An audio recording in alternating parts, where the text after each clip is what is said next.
नमस्कार दोस्तों, स्वागत है आपके अपने यूट्यूब चैनल संस्कृत अड्डा पर। दोस्तों, आज की जो वीडियो इसमें हम करेंगे आचार्य मम्मट के अनुसार शब्द शक्ति के प्रकार के बारे में। और ये जो यहाँ पर हम जो शब्द शक्ति के जो प्रकार करेंगे एग्जाम की दृष्टि से ये वेरी वेरी इंपॉर्टेंट है, क्योंकि संस्कृत का कोई सा भी एग्ज़ाम हो उसमें जो शब्द शक्ति वाला जो क्वेश्चन है ये एक न एक ज़रूर पूछा जाता है। तो एग्ज़ाम की दृष्टि से वेरी वेरी इंपॉर्टेंट है। और अगर आपने हमारी पहले वाली वीडियो नहीं देखी है तो इसे आप आई बटन पर क्लिक करके देख सकते हैं, या फिर हमारे चैनल की जो प्लेलिस्ट है वहाँ पर जाकर अब तक की जितने भी वीडियो सभी का आप देख सकते हैं। और वीडियो शुरू करने से पहले अगर आपने अब तक हमारे चैनल को सब्सक्राइब नहीं किया तो सब्सक्राइब कर ले, और साथ में जो है घंटे वाला आइकन है इसे जोर दबाएं, जिससे आपको हमारे आने वाली जो वीडियो है उसकी नोटिफिकेशन मिलती रहेगी। और दोस्तों, वीडियो को लाइक कमेंट और शेयर जरूर कीजिएगा और हमारे साथ अंत तक बने रहिएगा। और आप हमारा जो दूसरा चैनल है रीडिंग लवर्स के नाम से, इसे भी सब्सक्राइब कर सकते हैं, क्योंकि हम जब वहाँ पर जो महत्वपूर्ण जो न्यूज़ अपडेट जो होती है उसको डालते रहते हैं, तो आप इसे सब्सक्राइब जरूर कीजिएगा। तो हमारा जो यहाँ पर क्वेश्चन है शब्द शक्ति का, शब्द शक्ति कितने प्रकार की होती है और काव्य में शब्द शक्ति का महत्व। तो ये जो आचार्य मम्मट है इन्होंने काव्य के लक्षण में शब्दार्थों का प्रयोग किया है। आपने जो आचार्य मम्मट है इनका काव्य लक्षण जरूर याद किया होगा। तद ऐदोष शब्दार्थो सैगुणो अलंकृति पुनः काव्यपि।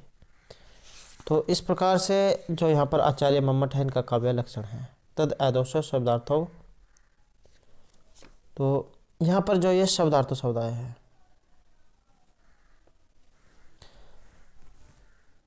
तो इसका यहाँ पर ये इन्होंने प्रयोग किया है। और काव्य के लक्षण को समझने के लिए शब्द और अर्थ के स्वरूप पर जानना आवश्यक है। आचार्य जो मम्मट है इन्होंने काव्य प्रकाश में 3 प्रकार के शब्द और 3 प्रकार के अर्थ का संकेत किया है। अब जो यहाँ पर आचार्य मम्मट जैन के द्वारा रचित ग्रंथ का नाम ये भी यहाँ पर आ चुका है, काव्य प्रकाश है। और उल्लासम है 10 इसमें उल्लास है। इसमें 3 प्रकार के शब्द और 3 प्रकार के अर्थ का और संकेत किया है। और वाचक, लक्षक और व्यंजक ये 3 प्रकार के शब्द और वाच्य, लक्ष्य और व्यंग्य ये इनके 3 प्रकार के अर्थ हैं।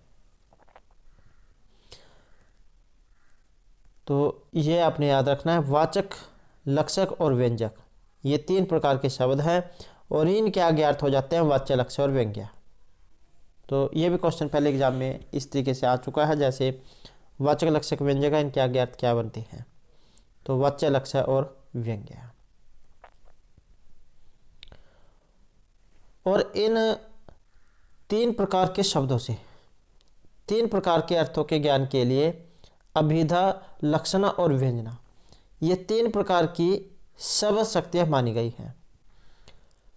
तो ये जो 3 प्रकार के जो शब्द हैं इनसे आगे ये अभिधा, लक्षणा और व्यंजना ये 3 प्रकार की शब्द शक्तियाँ आगे बन गई हैं। और 3 प्रकार के शब्दों का विवेचन करते हुए जो आचार्य मम्मट है इन्होंने कहा है, स्याद वाचिको लाक्षणिक शब्द अत्तर व्यंजगतता। अर्थात काव्य में वाचक, लाक्षणिक और व्यंजक ये 3 प्रकार के शब्द माने गए हैं। स्याद वाचिको लाक्षणिक शब्द है अत्तर व्यंजक तथा, कि काव्य जो है इसमें वाचक, लाक्षणिक और व्यंजक ये 3 प्रकार के शब्द होते हैं। क्योंकि काव्य शास्त्र को छोड़कर अन्य शास्त्रों में व्यंजक शब्द नहीं माने गए हैं। और इन तीनों शब्दों का विभाजन अभिधा, लक्षणा और व्यंजना इन तीनों शक्तियों के आधार पर ही किया गया है। जैसे एक ही गंगा शब्द का प्रवाह रूप में अर्थ वाचक, तीर रूप का अर्थ लक्षक और शीत्य पावनतावादी का अर्थ व्यंजक है। जैसे आपने इसमें प्रसिद्ध जो उदाहरण सुना होगा गंगायाम घोष है। तो गंगायाम घोष है, तो ये जो अर्थ यहाँ पर इसका लिया गया वाचक के रूप में, किनारे पर घर है लक्षक के रूप में, और सीता उसके पावनतावादी का अर्थ व्यंजक के रूप में हुआ है। तो ये जो आचार्य जो है इन्होंने 3 प्रकार के अर्थों का निरूपण किया है। वच्चेद अर्थ है स्युः, अर्थात वाच्य, लक्ष्य और व्यंग्य, ये 3 प्रकार के अर्थ होते हैं। इसमें वाच्य अर्थ अभिधा शक्ति के द्वारा प्रतिपादित किया जाता है कि वाच्य, लक्ष्य और व्यंग्य ये 3 प्रकार के अर्थ हैं। और इनमें वाच्य जो अर्थ है, ये वाला जो वाच्य अर्थ है अभिधा शक्ति इसको कहा जाता है, लक्ष्य को लक्षणा शक्ति, और जो व्यंग्य है इसे व्यंजन शक्ति के द्वारा जाना जाता है। इनको आप इस तरीके से भी आसानी से याद रख सकते हैं। सिर्फ पहले वाला थोड़ा सा अलग है, जैसे वाच्य है इसको आप अभिधा कह सकते हैं, ल से लक्ष्य, ल से लक्षणा। वह यहाँ पर है व्यंग्य और व्यंजना, तो पहले वाला सिर्फ अलग है और ये दोनों सेम है। जैसे इसका उदाहरण यहाँ पर लिया गया गंगायाम घोष है, तो इस उदाहरण में वाचक शब्द गंगा अभिधा शक्ति के द्वारा प्रभाव रूप वाच्य अर्थ को बताता है। यही गंगा शब्द लक्षणावृत्ति के द्वारा तीर रूप लक्ष्य अर्थ का बोध कराता है, और यही गंगा शब्द व्यंजन शक्ति की सहायता से सत्य और पावनतावादी व्यंग्य अर्थ का ज्ञान कराता है। जैसे गंगायाम घोष है, गंगा में घर है, तो ये हमने अभिधा शक्ति जो है इसके द्वारा जाना। अब इसका जो यहाँ पर लक्ष्यार्थ निकलेगा कि गंगा के किनारे पर घर है, क्योंकि गंगा में घर नहीं हो सकता, गंगा के किनारे पर घर है। और इसका यहाँ पर जो व्यंजन जो है इसके द्वारा हमने अर्थ लगाया इसके शीतल और पावनता के रूप में। तो इस प्रकार से यहाँ पर इसका अर्थ ये निकला है, ये लिख रहा है व्यंग्य के रूप में। तो इस प्रकार जो मम्मट है इनके मत में शब्द शक्तियाँ 3 प्रकार की मानी गई है। अब आचार्य मम्मट ने ये जो शब्द शक्तियाँ 3 प्रकार की मानी है, ये कौन कौन सी है? पहली जो यहाँ पर आ जाती है अभिधा शक्ति, दूसरी शक्ति का नाम है लक्षणा, और तीसरी रहेगी हमारी व्यंजना शक्ति।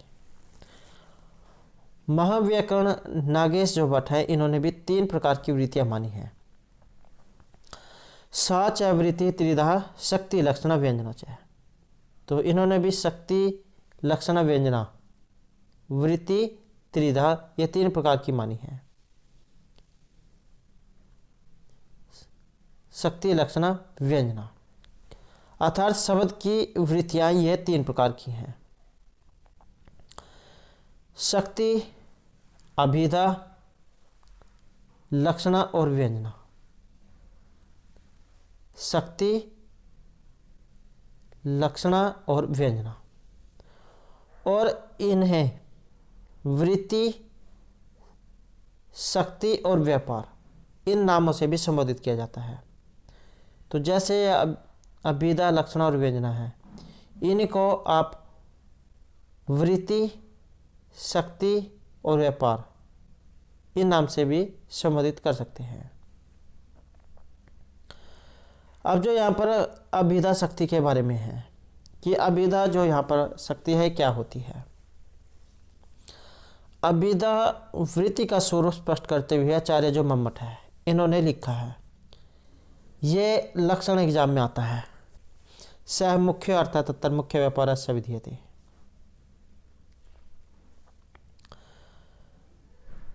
तो ये लक्षण आपने याद रखना है, अभिधा शक्ति का ये लक्षण है। और इसमें क्या कहा गया है, अर्थात वाच्यार्थ या मुख्यार्थ आप कह सकते हैं। मुख्यार्थ का बोध कराने वाली शक्ति को अभिधा शक्ति कहा जाता है। तो जैसे उदाहरण दिया गया आप इस तरीके से भी इसको याद रख सकते हैं। मुख्य अर्थात तत्तर मुख्य व्यापार से विधीयते, कि मुख्यार्थ का बोध कराने वाली शक्ति को अभिधा शक्ति कहते हैं। अभिधा व्यापार मुख्य व्यापार माना जाता है। और अभिधावृत्ति के सहारे जो शब्द साक्षात संकेतित अर्थ का बोध कराता है वह वाचक शब्द कहलाता है या मुख्य अर्थ कहलाता है। संकेतित अर्थ वह होता है जिसके सुनते ही तुरंत अर्थ का बोध हो जाए। इस प्रकार संकेतित अर्थ का बोध कराने वाली शक्ति अभिधा शक्ति मानी गई है। इसी के द्वारा पद के संकेतों का ग्रहण होता है। जैसे गंगायाम घोष है, आपके दिमाग में जो एकदम से बात आएगी कि गंगा में घर नहीं बन सकता, क्योंकि गंगा का जो प्रवाह वो तेज होता है, तो उसके किनारे पर घर होगा। तो इस प्रकार संकेतित अर्थ का बोध कराने वाली शक्ति अभिधा शक्ति हुई और इसी के द्वारा पद के संकेतों का ग्रहण होता है। इस पर आचार्य जो मम्मटे कहते हैं, संकेतित है चतुर्भेद है जात्य आदि जाति रेवा। तो यहाँ पर संकेतित जो अर्थ है ये आगे 4 प्रकार का और हो जाता है। जाति, गुण, क्रिया और यदृच्छा शब्द। इसी बात का समर्थन करते हुए महर्षि जो पतंजलि है, इन्होंने भी ये उक्ति यहाँ पर ये कही है, चतुष्टयी शब्दानाम प्रवृत्ति ही। तो इन्होंने भी यहाँ पर ये 4 प्रकार की मानी है। तो आचार्य जो यहाँ पर मम्मट है, इन्होंने भी यहाँ पर 4 प्रकार बताए हैं, जाति, गुण, क्रिया और यदृच्छा शब्द। और जो महर्षि पतंजलि है, इन्होंने भी 4 प्रकार की मानी है। अब ये 4 प्रकार कौन से हैं? पहला यहाँ पर गौ शब्द है, उसके बाद है शुक्ल है, चल है और डित है, ब्राह्मण। तो इन 4 प्रकार के शब्दों का प्रवृत्ति निमित्त जाति, गुण, क्रिया और संज्ञा, इन 4 उपाधि से हुआ करता है। गौ, शुक्ल, चल और डित, इन 4 प्रकार के शब्दों का प्रवृत्ति निमित्त जाति, गुण, क्रिया और संज्ञा से लिया गया है। मीमांसक केवल जाति को ही प्रवृत्ति निमित्त मानते हैं और काव्याचार्यों ने तो चतुष्टयी शब्दानाम प्रवृत्ति ही, इस सिद्धांत का अनुसरण करते हुए संकेतित अर्थ को 4 प्रकार का माना है। तो ये तो था यहाँ पर अभिधा के बारे में। अब जो यहाँ पर जो लक्षणा शक्ति है, यहाँ पर भी जो आचार्य मम्मट है, उन्होंने लक्षणा का जो लक्षणा ये बताया है, मुख्य अर्थ बोधे तद योगे रूढ़ितो अर्थ प्रयोजनात् अन्य अर्थ लक्ष्यते यत् सा लक्षणारोपित क्रिया। ये यहाँ पर लक्षणा का लक्षण है। ये भी एग्जाम में कई बार जो है यहाँ पर रिक्त स्थान जो होता है उसके बारे में पूछा जाता है। जैसे एक लाइन दे दी जाएगी और उसमें पूछ लिया जाएगा कि इसमें क्या आएगा, या फिर ये दे दी जाएगा और पूछ लिया जाएगा ये किस लक्षण का उदाहरण है, कौन सी शब्द शक्ति या किसके अनुसार ये कहा गया है। तो आचार्य मम्मट ने इसके बारे में कहा है, मुख्य अर्थ बोधे तत् योगे रूढ़ित अर्थ प्रयोजनात् अन्य अर्थ लक्ष्यते यत् सा लक्षणारोपिता क्रिया। कि जब शब्द से मुख्य अर्थ का बाद कर, जब शब्द से मुख्य अर्थ का बाद कर किंतु उस मुख्य अर्थ से संबंध जो दूसरा अर्थ ग्रहण किया जाता है उसे लक्ष्यार्थ कहते हैं और उस लक्ष्यार्थ का बोध कराने वाली शक्ति को लक्षणा शक्ति कहा जाता है। मुख्यार्थ को छोड़कर अन्य अर्थ का बोध कराने में रूढ़ि अथवा विशेष प्रयोजन कारण होते हैं। जैसे आपने उसमें जो पहले वाले में उदाहरण देखा था, गंगायाम घोष है, गंगा में घर है, यह हमें अभिधा के द्वारा देखा था। और उसके बाद ये लक्षणा कि गंगा जो है गंगा के किनारे पर घर है, तो ये हमने यहाँ पर लक्षण के द्वारा जाना। तो जब शब्द से मुख्यार्थ का बोध कर बाद कर किंतु उस मुख्यार्थ से संबंध जो दूसरा अर्थ ग्रहण किया जाता है उसे ही लक्ष्यार्थ कहा जाता है और उस लक्ष्यार्थ का बोध कराने वाली शक्ति को कहा जाता है लक्षण शक्ति। मुख्यार्थ को छोड़कर अन्य अर्थ का बोध कराने में रूढ़ि अथवा विशेष प्रयोजन कारण होते हैं। और आचार्य जो मम्मट है, इन्होंने लक्षणा के 2 मुख्य यहाँ पर भेद किए हैं, शुद्धा और गौणी लक्षणा। इनमें से जो शुद्ध है पहले वाला जो है, इसके 2 भेद हो जाते हैं, उपादान लक्षणा और लक्षण लक्षणा। और इन्हीं के दोबारा से 2 भेद हो जाते हैं, सारोपा और साध्यवसाना। इस प्रकार जो शुद्ध लक्षण है इसके 4 भेद हो जाते हैं। 2 ये पहले वाले हो गए और 2 ये हो गए। इस प्रकार से यहाँ पर 4 भेद। और गौणी लक्षणा, ये जो गौणी लक्षण है इसके 2 भेद मिलाकर लक्षणा के कुल 6 भेद हो जाते हैं। इनके बारे में आगे जो आचार्य मम्मट है इन्होंने एक चित्र जो है उसके माध्यम से इसे दिखाया है। तो ये आप यहाँ पर देख सकते हैं। लक्षणा 3 षड्विधा। लक्षणा जो है यहाँ पर 6 प्रकार की बताई गई है। 6 प्रकार में कैसे हो गई, जैसे लक्षणा है इसके 2 भेद हो गए, शुद्ध और गौणी।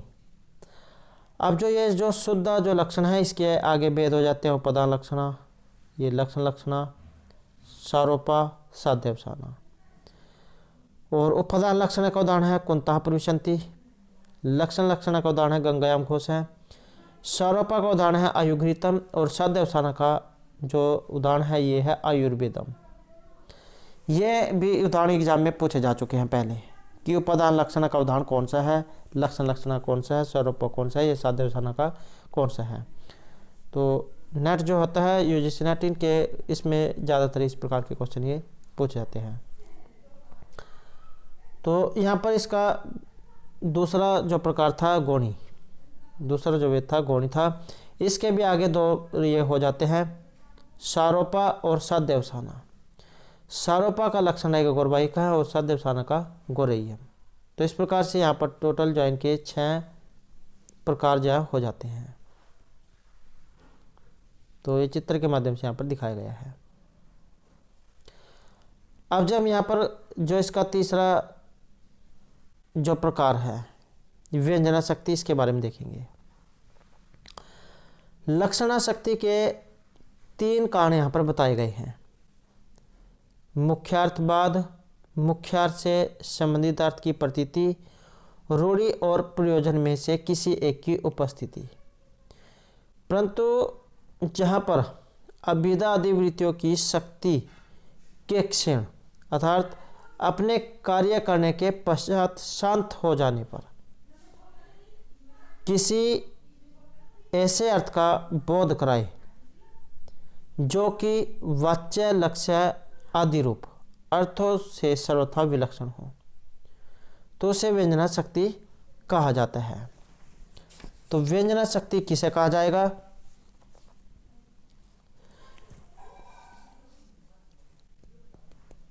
जो अभिधा अधिवृत्तियों की शक्ति के क्षीण हो जाने पर किसी एक ऐसे अर्थ का बोध कराए जो कि वाच्य, लक्ष्य आदि रूप अर्थों से सर्वथा विलक्षण हो, तो उसे कहा जाएगा व्यंजना शक्ति। जैसे यहाँ पर अर्थ लगाया है गंगायाम घोष है, गंगा में घर है। तो इस उदाहरण में गंगा शब्द का अभिधा के द्वारा जल प्रवाह रूप और लक्षण के द्वारा तीर रूप अर्थ की प्रतीति होती है, किंतु शीतव और पावनत्वादि रूप अर्थ की प्रतीति कैसे होगी, तो इसके जानने के लिए व्यंजना शक्ति माननी पड़ेगी। जैसे उदाहरण लगाया गया था गंगायाम घोष है, गंगा में घर है। अभिधा के द्वारा हमने जाना कि गंगा में घर है, लेकिन लक्षणा से उसका अर्थ लगाया कि गंगा में घर नहीं हो सकता क्योंकि उसका प्रवाह तेज होता है, गंगा में घर नहीं बन सकता, उसके किनारे पर घर है।